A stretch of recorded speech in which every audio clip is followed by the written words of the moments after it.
총선은 13개월 앞두고 여야 사당이 합의한 선거제 개편안이 마련됐습니다. 그러나 합의에서 배제된 자유한국당은 의원직 총사퇴까지 거론하면서 강하게 반발하고 있습니다. 또 합의한 일부 정당도 이 패스트트랙 추진을 위한 내부 추인 과정에서 난항에 부딪힌 모습입니다. 험로가 예상되는 선거제와 사법개혁 문제에 대해서 여야 의원 두 분과 함께 짚어보겠습니다. 먼저 날카로운 논리의 카리스마, 더불어민주당 표창원 의원 나오셨습니다. 안녕하세요. 안녕하세요. 그리고 합리적 보수주의자로 꼽히는 자유한국당 김영우 의원 자리에 함께 하셨습니다. 안녕하세요. 네, 안녕하세요. 먼저 선거제 개혁과 관련해서 어떤 공방이 오가고 있는지 저희 준비한 영상을 함께 보신 뒤에 이야기를 나누겠습니다.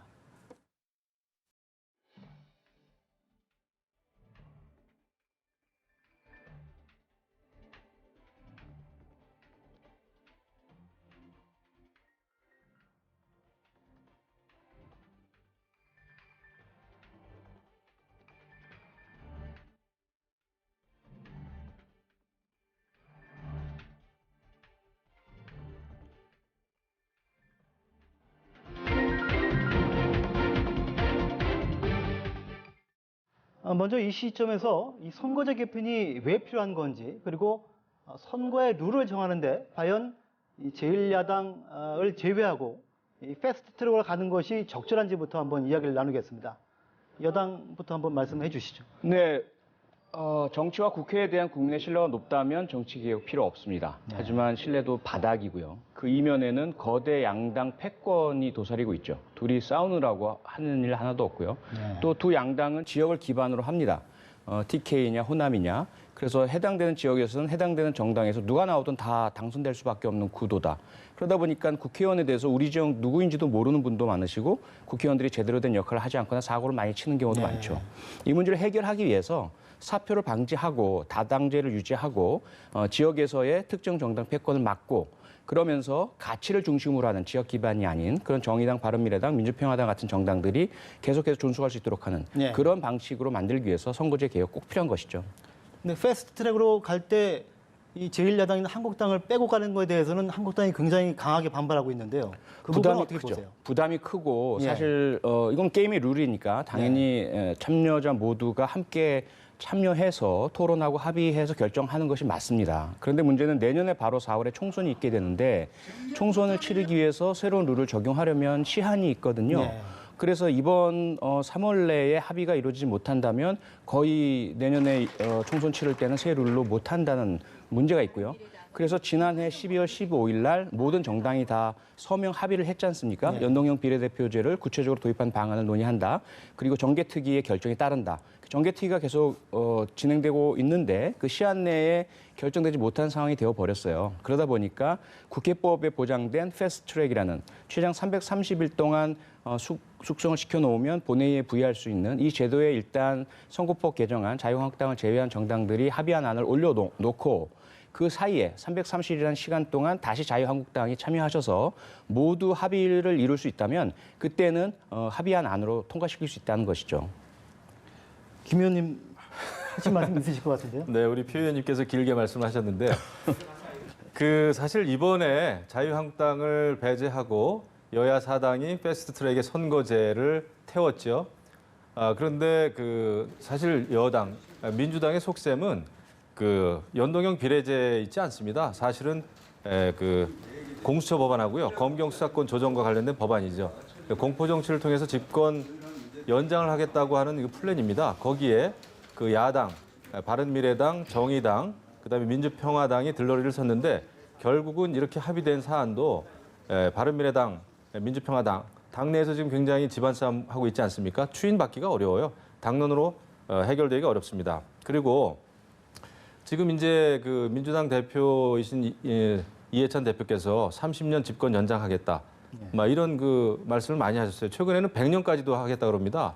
근데 3년 동안 나라 경제가 어려워지고 나라 경제를 망쳤는데 30년 동안 집권하시면 도대체 나라 경제는 어떻게 되겠습니까? 그리고 지금은 사실은 선거제 개편할 때가 아닙니다. 지금 경제에 올인해야죠. 근데 경제를 너무 도외시하고 지금 급하지도 않은 선거제에 올인하고 있는데요. 그리고 사실 지난해 12월 15일 날 여야 5당, 여기는 이제 자유한국당 원내대표도 포함이 돼 있는데 합의한 내용에 보면은 비례대표든지 여러 가지 지역구 의석 비율 이런 것은 그냥 패스트트랙으로 하자는 얘기는 없습니다.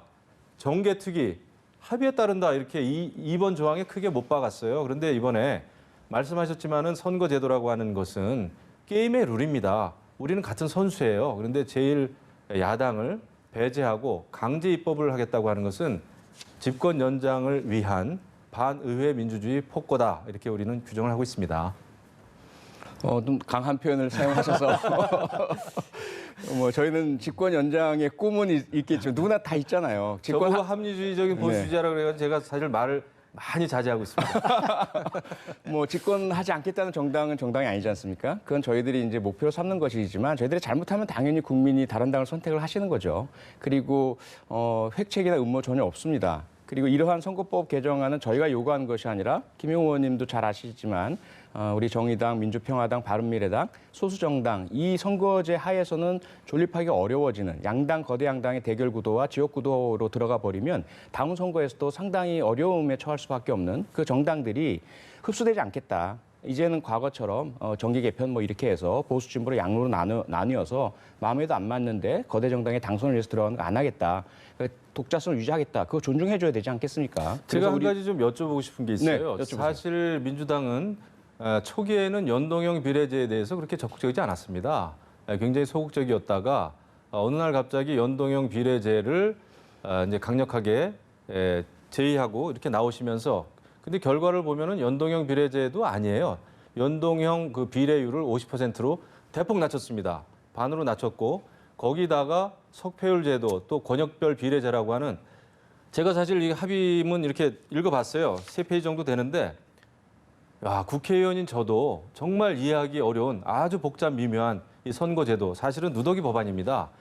그래서 저희는 의심을 하는 거예요. 아, 이것은 집권 플랜이고 그냥 이제 비례대표 의석으로라도 그 정당의 볼륨을 키워야 되는 정의당이라든지 바른미래당이든지 이런 그 정당들이 비례대표 의석수를 늘리기 위해서 결국은 이렇게 야합을 했구나. 들러리를 선 거죠. 엇박자 들러리죠. 따지고 보면. 그래서 이렇게 누더기 법안이 만들어진 그 진짜 이유는 정말 그 집권을 하고 그다음에 대통령제 하에서 이것을 지금 특히 이제 문재인 대통령 하에서 이것을 통과시키려고 하는 그 저희는 결국은 지금 막강한 대통령자지 않습니까? 지금도. 그럼에도 불구하고 거대 여당 플러스 다른 여러 그 다당이 대통령 권력을 더욱더 강화시키려고 하는 이런 움직임이다. 그래서 저희가 반대하는 겁니다. 우선 저희 민주당은요, 김대중 대통령 때부터 권역별 연동형 비례대표제를 당론으로 삼아왔습니다. 늘 주장을 해왔던 것이고요. 그것을 추진하는 시기가 지금 왔던 것이고 다른 소수 정당들이 또 요구하시니까 함께 들어간 것이고요. 그다음에 이제 100%가 아닌 50%가 된 것은 자유한국당도 너무나 잘 아시잖아요. 300명의 정원을 늘리지 말라라는 국민의 지엄한 명령입니다. 그래서 이게 100% 연동형으로 도입을 해버리면 의원수가 늘어날 수밖에 없어요. 그래서 이건 안 된다. 300명을 딱 한도로 삼다 보니까 그다음에 나오는 것은 100% 보장이 안 되니까 50% 정당 득표에 보장을 해준다. 그리고 나서 지역별, 이 권역별에 배분을 한다. 그럼 지금은 47명의 비례대표가 전혀 지역 기반이 없습니다. 전국구잖아요. 그런데 앞으로는 6개 권역별로 명단이 다 공개가 되거든요. 그럼 우리 지역에서 저 사람이 괜찮아라고 한다면 이 정당에 표를 줄 수가 있으시게 되거든요. 그것이 이 선거제 개편의 묘미이고 그것이 나타내는 효과는 뭐냐면 지금 같은 영호남의 갈등, 영남에서는 자유한국당의 독식, 그다음에 호남에서는 더불어민주당의 독식 이것을 깰 수 있다는 겁니다. 그래서 저희들에게 물론 의심하시는 건 이해가 가요. 그렇게 하는 건 아니겠느냐. 그런데 문제는 뭐냐면 다른 정당들을 들러리라고 표현하시면 저는 조금 그분들께 모욕적이라고 생각되고요. 그분들은 속상하죠. 그런데 그분들도 독자적인 이유가 있는 거죠. 그 사실 지역 갈등을 해결하기 위해서는요. 그렇다면 사실 내각제로 갖는 게 맞습니다. 지금 대통령제 하에서 지금 정당 시스템에서 비례대표 영원함 의원들 몇 명 더 있다고 해가지고 지역 갈등 절대 해소되지 않습니다. 지금은 엄청나게 사실은 비례성이 훼손되고 있는 대통령제예요. 지금 대통령이 사실은 그 지지한 비율에 비해서 엄청나게 과다 권력을 가지고 있지 않습니까?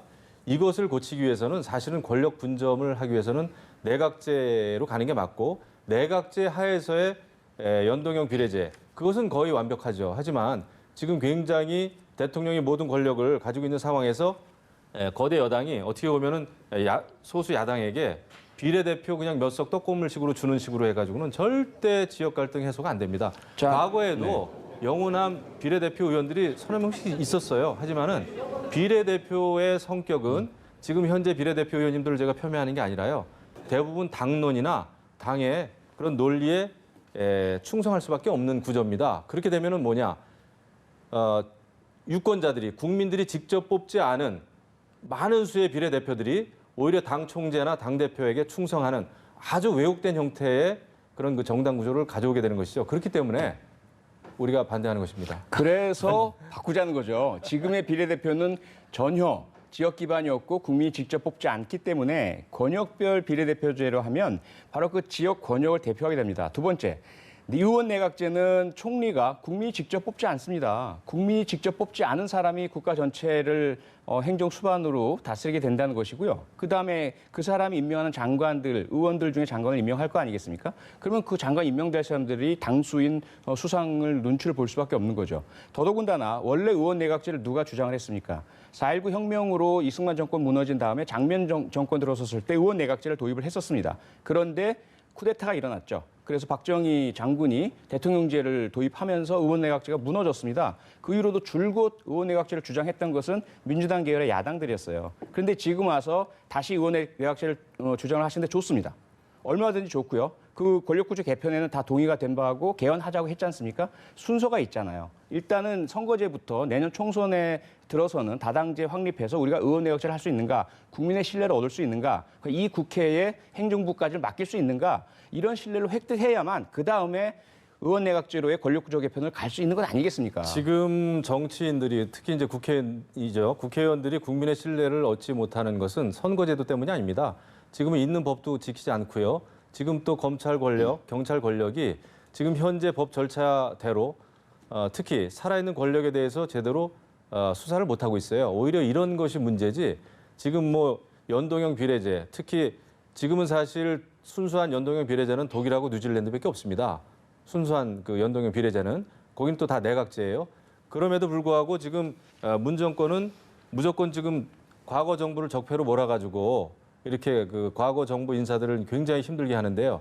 지금 검경 수사권이나 검경 수사권 조정 문제나 또 공수법 이거 처리를 함께 패스트트랙에 태운 것은 사실은 민주당이 하고 싶어하는 거는 그겁니다. 저희가 볼 때는 그래요. 연동형 비례제에 대해서 민주당은 사실 관심이 많이 없어요. 하지만 정권 연장 플랜이다 생각이 되고 딱 맞아떨어진 거죠.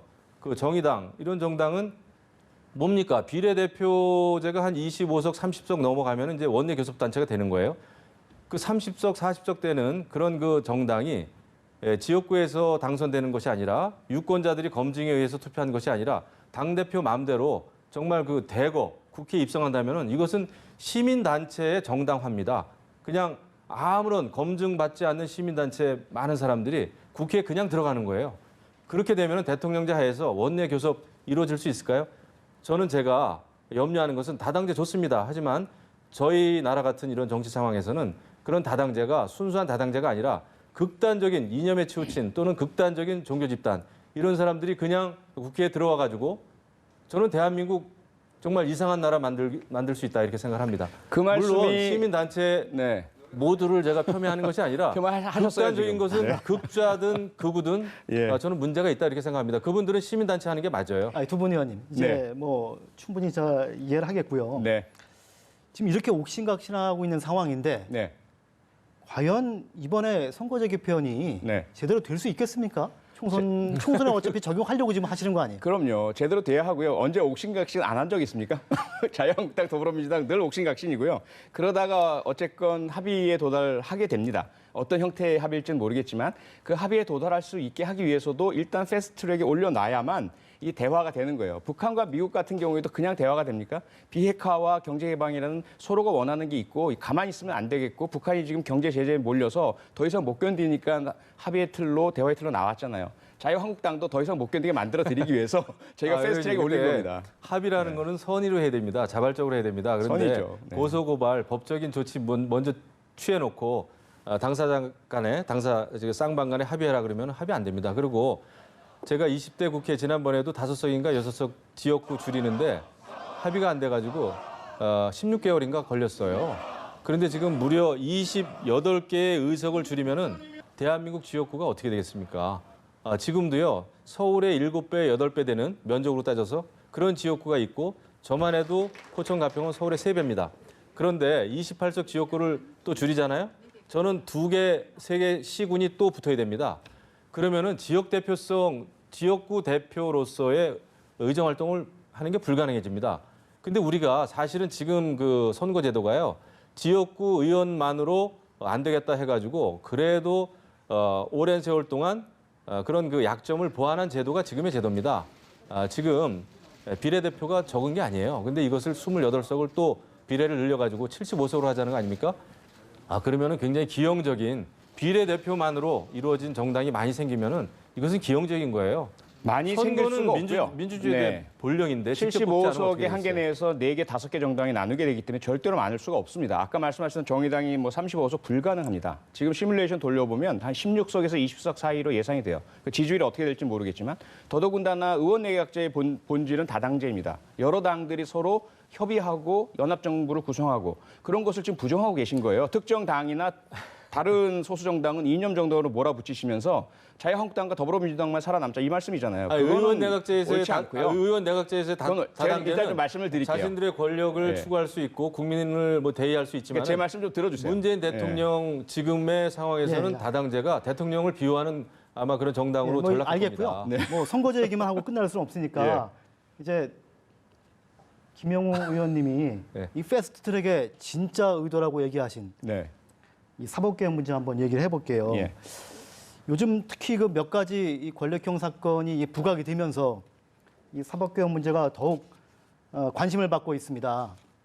그래서 우리 석지연 아나운서가 이 사법개혁 문제로 지금 관심이 부각되고 있는 이 권력형 사건 문제 좀 정리를 해봤습니다. 네, 지난 18일이죠. 이 클럽 버닝썬 사건과 김학의 전 차관의 별장 성접대 의혹, 그리고 고 장전 씨 사건에 대해 철저히 수사할 것을 지시한 문 대통령.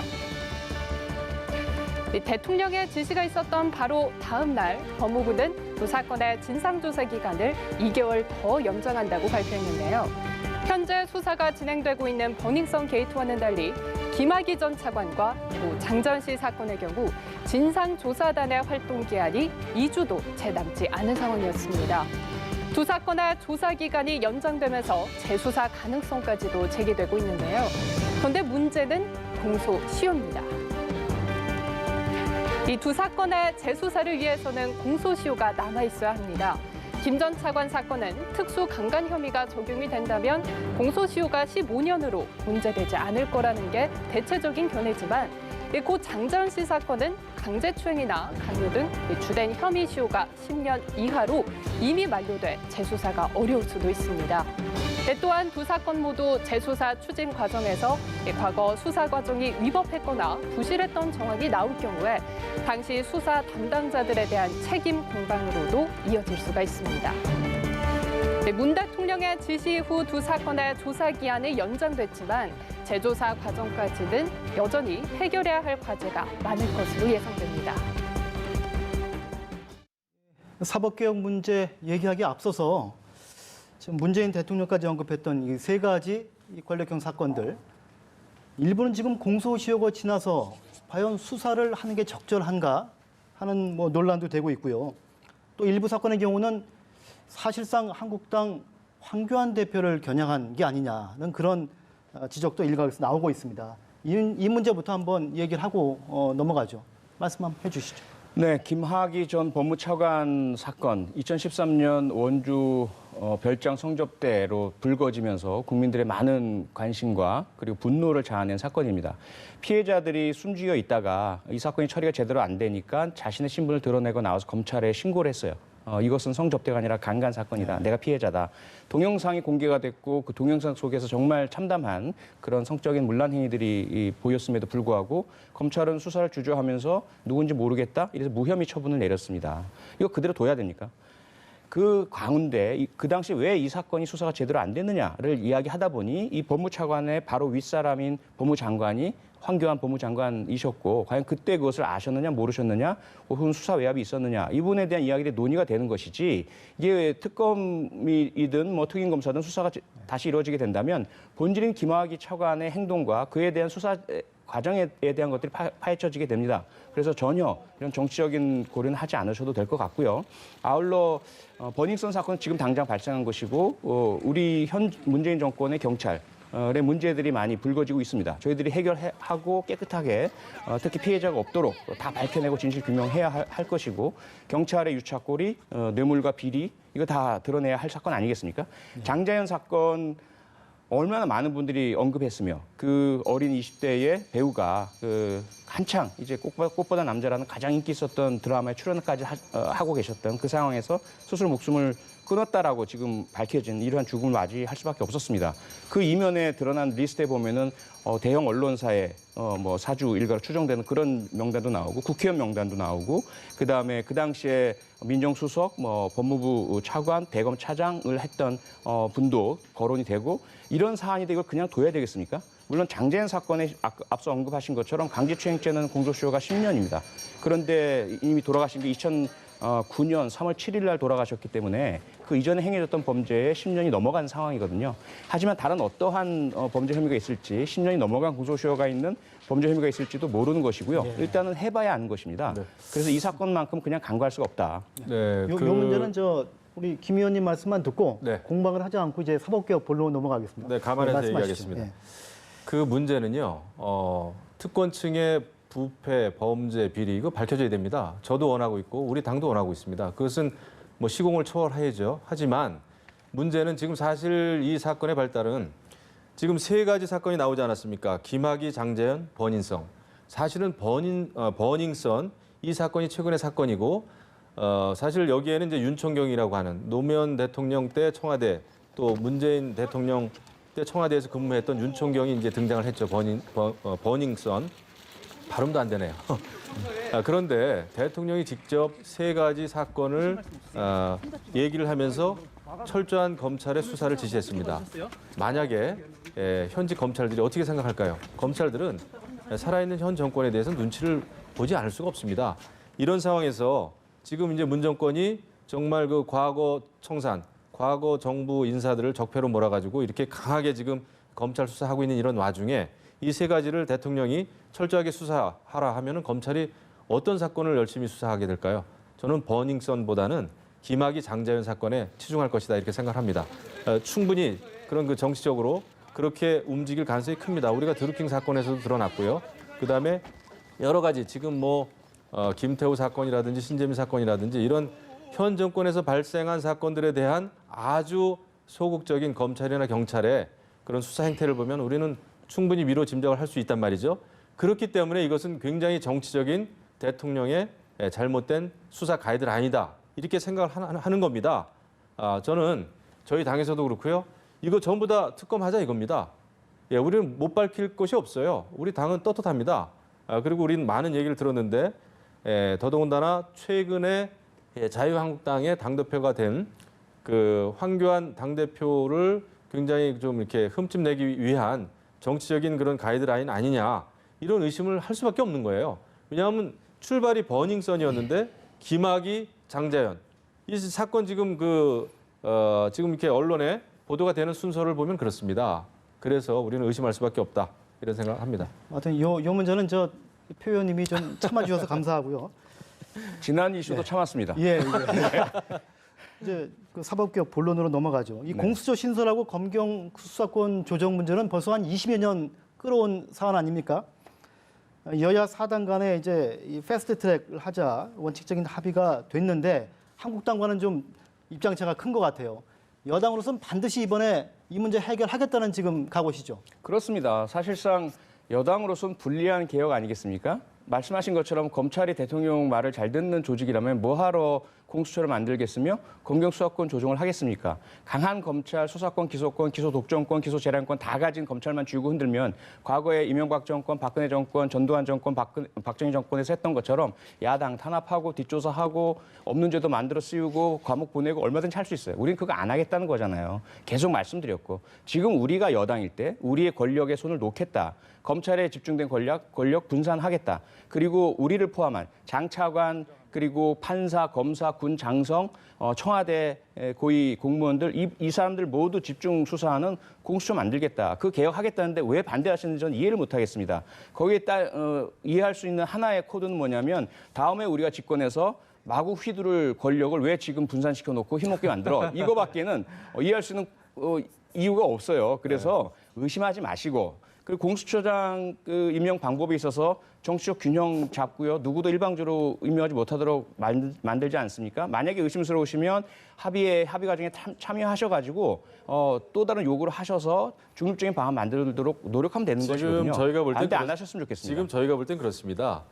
문재인 정권이 추구하는 것은 더 청와대, 더 지금 그 집권 여당의 말을 잘 듣는 그런 수사기관을 더 하나 만드는 것이다. 옥상옥이다 이렇게 생각합니다. 같은 칼이라도요. 누가 쥐고 있느냐에 따라서 굉장히 용도가 달라질 수가 있는 거예요. 우리 어머니가 들고 있는 칼은 요리용입니다. 그런데 강도가 들고 있는 칼은 흉기예요. 저희가 염려하는 것은 지금 워낙 문재인 정부가 출범 이후에 적폐청산에 정말 올인하지 않습니까? 지금 경제는 그냥 완전히 나몰라라 하는 상황에서 이렇게 계속해서 적폐청산에만 올인하는 경우에 이런 상황에서 더더욱 말을 잘 듣는 공수처 만들면은 어떻게 하겠다는 겁니까? 오히려 지금 상황에서도 전직 대통령 2명, 전직 대법원장 전부 감옥에 쳐넣습니다.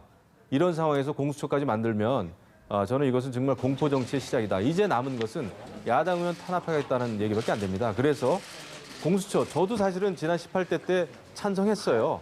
그때는 정말 그 순수한 마음으로 찬성을 했습니다. 고위공직자, 특권층, 비리 막아야 되죠. 하지만 지금은 상황이 그렇지 않습니다. 지금 문정부 하는 거 보면은 오히려 지금 현직 지금 문정권 인사들에 대해서는 굉장히 너그럽지 않습니까? 그런데 다시 공수처 만들어가지고 특히 검경 수사권은 또 어떻습니까? 완전히 그냥 지방 광역단체장으로 하여금 지방 경찰 총수 임명하게 하지 않습니까? 경찰 출신이 아님에도 불구하고 민변 변호사들도 지방 경찰 총수가 될 수 있는 길을 열려고 하는 거예요. 그런데 이렇게 심각한 법안을 패스트 트랙에 태운다는 것은 말도 안 됩니다. 이것은 법안 그 자체로서 토의를 해야죠. 논의를 해야죠. 그 허위 사실을 자꾸 말씀하시는데요. 자치경찰제는 패스트트랙 대상이 아닙니다. 전혀 아니고요. 그다음에 공수처는 말씀하신 것처럼 한나라당 또 새누리당 시절에는 자신들이 제안을 했으니까 찬성하시고 이제 다른 당이 제안하니까 반대하시는데 그거 내로남불 아닙니까? 그렇게 하면 안 그때는 되죠. 적폐청산 안 했습니다. 거기에다가 경제를 나몰라라 하다니요. 모든 저희들이 경제 올인입니다. 어떻게든 지금 살려보려고 최저임금 논란이 많지만 경제 구조를 공정한 경제로 그다음에 함께 살아가는 상생 경제로 소득주도 성장에다가 혁신 성장, 기술 중심의 대한민국의 살 길을 미래 먹기를 찾아나가자 올인하고 있어요. 삐걱거리고 부작용 생기고 혼도 나고 하지만 경제 올인입니다. 적폐청산이란 것은 저희들이 의도해서 만들어내는 것이 아니라 어떻게 합니까? 지난 대통령이 국정농단으로 탄핵당하고 결국은 징역 15년 선고받고 추가적인 재판을 받고 있는 이런 상황인데요. 그런 상황에서 나몰라라 합니까? 그 연루됐던 다른 범죄들을 계속 드러나고 있고 사법농단은 정말 부끄러운 일 아니겠습니까? 가장 독립적이어야 할 판사가 대법원이 상고법원 만들겠다는 그 법원의 자신들의 이익을 위해서 대통령과 비서실장과 만나서 재판 거래를 하고 더더군다나 우리 국민들이 일제강점기에 끌려가서 강제 노역하고 노임도 못 받은 사건에 대해서 그 사건을 재판부에서 독립적으로 판결을 하고 있는데 일본 총리, 일본 경제인들, 일본 대사 말 듣고 여기에다가 사법부에 압력 넣고 사법부가 그럼 이걸 유리하게 해줄 테니까 우리 상고법원 도와주세요. 말이 됩니까? 그걸 그냥 넘기란 말이에요. 근데 지금 거기에다가 판사들이 하나하나가 블랙리스트가 작성이 되고 미행당하고 추적당하고 인사조치 당했어요. 판사 스스로가 이탄희 판사를 포함해서 고발하고 있지 않습니까? 그걸 그냥 놔둡니까? 이 부분에 있어서만큼은 당리 당량을 떠나서 정당을 떠나서 대한민국을 정말 청렴하고 공정하고 세계 부패 수위 지금 35위 36입니다. 부끄럽습니다. 그런데 홍콩, 지금 싱가포르처럼 여당 한번 올려야죠. 보시자고요. 지금 여당 한번 보시자고요. 지금 그렇게 경제에 올인하고 있다면서 아르바이트 하는 학생들 아르바이트 짜리 다 자르게 하고 그다음에 식당에서 일해야 될 아줌마들 식당에서 일도 못하게 하는 거 아닙니까? 최저임금 갑자기 올려놓고 그다음에 양극화 더 심하게 지금 벌어졌잖아요. 부익부 빈익빈 더 심하게 벌어졌습니다. 사람이 먼저다라고 이렇게 말하는 문재인 정권이 오히려 모든 사람을 힘들게 하고 있습니다. 고통을 주고 있어요. 경제 수치가 말해주고 있잖아요. 그리고 사법농단 말씀하셨는데 아니 사법농단 이야기할 저는 염치가 없다 이렇게 생각합니다. 지금 여당 의원님들이 지금 뭐 김경수 지사 법정 구속한 그 판사를 탄핵하겠다. 또 과거 정부의 그 판사들 탄핵하겠다. 아니 정치권에서 어떻게 정치권에서 그런 법원은 사법부는 정치적으로 중립을 지켜야 되는데 아닙니까? 그런데 오히려 그냥 사법농단을 누가 했습니까? 우리 여당 의원님이 그죠? 그 판사들 불러가지고 의원실에서 판결에 대해서 영향을 끼치고 그러지 않았습니까? 근데 그거 아직도 징계도 안 하시고 있더라고요. 그리고 저는 판사를 정치적으로 탄핵을 한다고 하는 그 발상은 정말 이것은 사법부를 완전히 장악하는 짓이다. 이것은 정말 해서는 안 되죠. 우리가 입법부가 판사의 탄핵은요. 판사들이 요구한 겁니다. 판사들을 전국 판사회의가 탄핵한다고 하는 것은 완전히 탄핵해달라고 요구한 것입니다. 것입니다. 이렇게 생각합니다. 시간이 지금 거의 다 됐기 때문에요. 양해해 주신다면 표 의원님 한 30초 정도 말씀을 마지막으로 듣고 끝내도 괜찮겠습니까? 네. 예. 말씀하시죠. 저는요.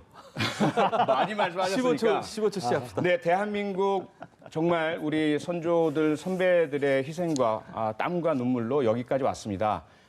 세계에서 7번째로 인구 5천만 그리고 1인당 국민소득 3만 불 달성한 최선중 됐습니다. 경제 어렵습니다. 하지만 더 낫게 만들기 위한 균형 발전을 하기 위한 노력의 진통이고요.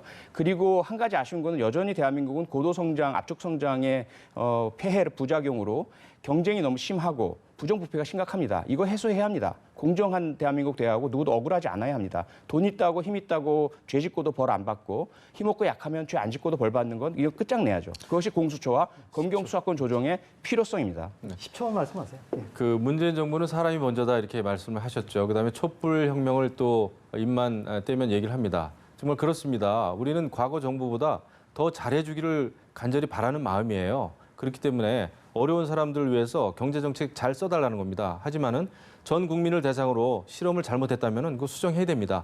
그냥 계속 저는 경제 정책이 아니라 이념 정책이라고 보는 거예요. 그래서 우리는 정말 어려운 서민들을 위해서 문 정권은 잘못된 정책이 있다면은 방향을 빨리 수정해 주기를 간곡하게 예, 바랍니다. 하여튼 열띤 토론하시면서 이 진행자 말씀도 잘 들어주셔서 정말 감사하고요.